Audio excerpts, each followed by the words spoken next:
Hello, my name is Robert Grizzle, and this is my discussion post for American Revolution with Liberty University Online.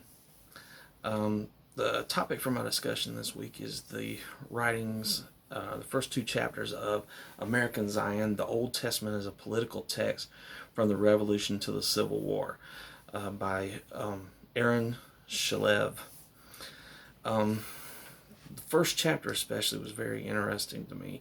It talks about the parallels or the analogies that early patriots used when referring to different people and different ideas during the revolution. I think it's very interesting. As the author says, the Bible was basically the textbook for most of these people growing up in the colonies. They understood the Bible, even if they didn't believe the Bible. They had an understanding of the Bible, and they tended to use this terminology when they were talking about different things.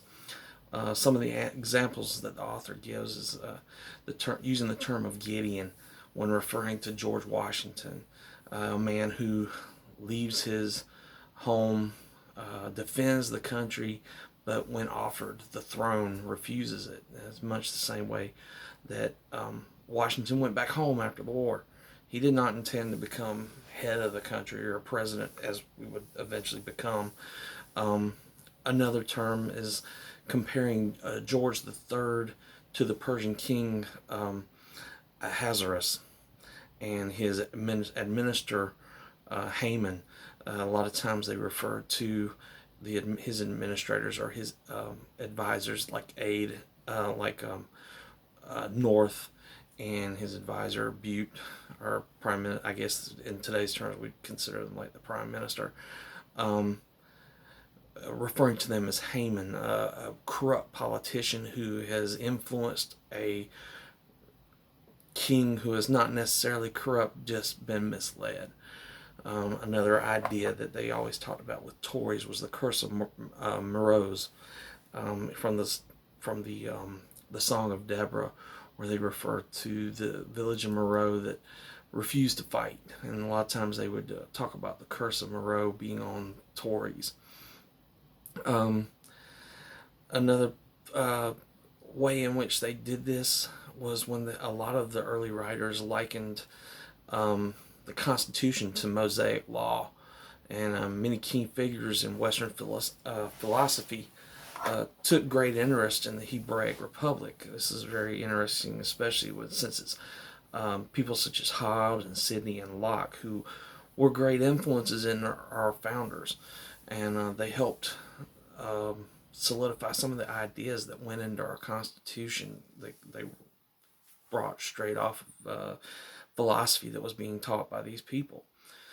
There were several interesting quotes I found that one of my favorite sites is the Founders Online from the National Archives, and one in particular I thought was very interesting, was from John Adams to Abigail Adams. Adams, who is not considered by many to be an extremely religious person, but he did have an education in biblical things. He did understand them.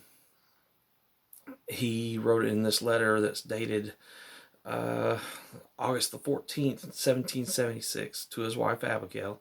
He says, Dr. F, which I'm not really sure who that is, Dr. F proposes a device for a seal. They're trying to come up with a seal for the new republic that they're about to try and form. He says, Dr. F proposed a device for a seal. Moses lifting up his wand and dividing the Red Sea, and Pharaoh in his chariot overwhelmed with the waters. This motto, rebellion to tyrants is obedience to God.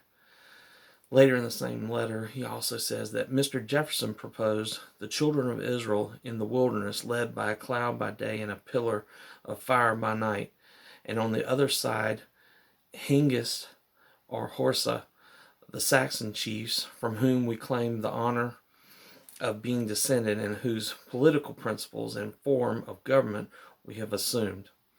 I find that very interesting. And on the speaking of Tories, Washington, in a letter that he wrote to a gentleman by the name of Joseph Reed on December 12th, 1778, says that he wishes that they would, to God, that one of the most atrocious in each state was hung in gibbets up on a gallows 5 times as high as the one that was prepared for Haman. No punishment, in my opinion, is too great for the man who can build his greatness upon his country's ruin. Those are just a few of the thoughts I had on this topic, and I hope everyone has a good week. Thank you.